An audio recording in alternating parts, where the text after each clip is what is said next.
Present indefinite. Present indefinite का symbol होता है, जैसे हमारे बिहार के स्टूडेंट जो है वो हिंदी से इंग्लिश में कन्वर्ट करते हैं, तो वो हिंदी से इंग्लिश सीखते हैं, तो जब तक उनको हिंदी का ज्ञान नहीं होगा तो थोड़ा सा इंग्लिश में प्रॉब्लम क्रिएट होती है। तो इसलिए उनको सिंबल बताना जरूरी होता है, उसकी पहचान, एक सेंटेंस की जब पहचान उसे समझ में आ जाती है तो वो ऑलमोस्ट सारे सेंटेंस को ट्रांसलेट कर लेता है। तो ट्रांसलेट के बेस पे ही इंग्लिश यहाँ सीखी जाती है।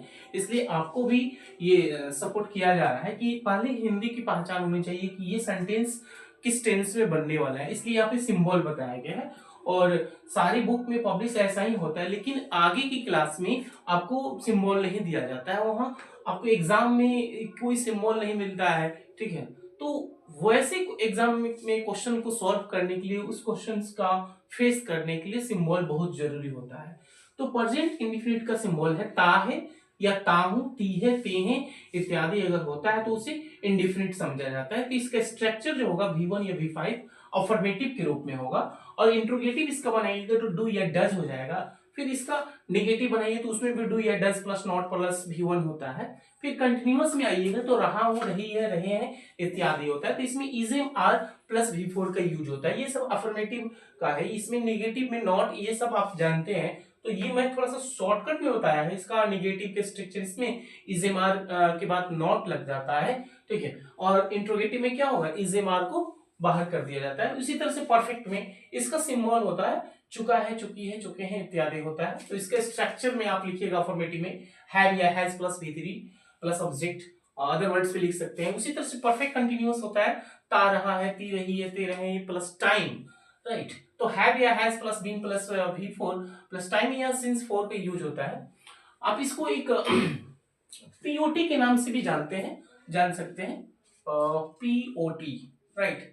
तो यहाँ पे पॉइंट ऑफ टाइम और पीरियड ऑफ टाइम इसको बोल सकते हैं, point of time, point of time, या इसको पीरियड ऑफ टाइम भी बोलते हैं, period of time, period of time.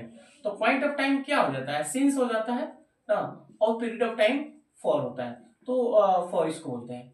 और इसका बेसिक कॉन्सेप्ट मैं फिर इसको अगले वीडियो में बताऊंगा, अगले क्लास में। पास्ट टेंस, तो सिंपल पास्ट टेंस का या पास्ट इंडिफिनिट टेंस का सिंबल क्या हो जाएगा, ता था, ती थी, ते थे, या था, ई थी, ये थी, चुका था, चुकी थी, ये सब आ जाएगा। इसमें V2 का यूज होता है, और जब इसमें डिड का यूज होता है, यानी नेगेटिव में होगा या इंट्रोगेटिव में होगा, तो इंट्रोगेटिव या नेगेटिव में होगा तो उसके साथ V1 आएगा। डिड जब भी यूज होगा तो नेगेटिव होगा या इंट्रोगेटिव होगा।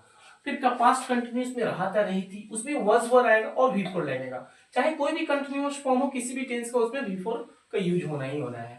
और परफेक्ट में चुका था, चुकी थी, यानी हैड प्लस V3 का यूज होगा। और परफेक्ट कंटिन्यूअस टेंस में पास्ट का ता रहा था, ती रही थी, या रहा था, रही थी, ये भी हो जाएगा, प्लस टाइम। हर परफेक्ट कंटिन्यूअस में टाइम का होना जरूरी है। उसमें हैड बीन प्लस V4 का यूज होगा, और since for, time means since for.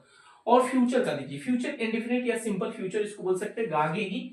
किसी भी सेंटेंस में अगर गागेगी दिखता है तो समझ लीजिए फ्यूचर टेंस है, और उसमें भी सिंपल फ्यूचर टेंस का अगर सेंटेंस हो तो वो शैल विल प्लस V1 का उसमें यूज होगा। रहा होगा, रही होगी, रहे होंगे। अगर फ्यूचर में आप अंदाजा लगा रहे हैं कि यहाँ कंटिन्यूअस होने वाली है तो वहां पे विल भी या शैल भी लगाते हैं, और उसके साथ साथ V4 का यूज करते हैं। चुका होगा, चुकी होगी, चुके होंगे, इस तरह की कोई सेंटेंसेस होती है तो उसके स्ट्रक्चर के लिए विल हैव और शैल हैव प्लस V3 का यूज होता है, राइट। और रहा होगा प्लस टाइम अगर होता है तो वहां पे विल हैव बीन या शैल हैव बीन का यूज होगा। यहाँ पे एक और बात देखिएगा कि फ्यूचर परफेक्ट कंटिन्यूअस टेंस में हैज का यूज नहीं होता है, राइट। और इसमें टाइम फैक्टर के लिए आप सिंस का भी यूज कर सकते हैं, फॉर का भी, और यहाँ एक फ्रॉम का एक्स्ट्रा हो रहा है, ये दोनों से। तो फ्रॉम का यूज पॉइंट ऑफ टाइम के लिए निश्चित है, यहाँ पे पॉइंट ऑफ टाइम के लिए ज्यादा जरूरी होता है फ्रॉम का यूज करना, सिंस भी लगता है, राइट। तो इस ये तो मैं एक ट्रिकली वे में एक चार्ट, टेंस का चार्ट को थोड़ा सा एक्सप्लेन करने की कोशिश किया हूँ। और ऐसे इसका पूरा कंसेप्ट क्लियर करने के लिए आप चैनल को लाइक एंड सब्सक्राइब करें। Thank you.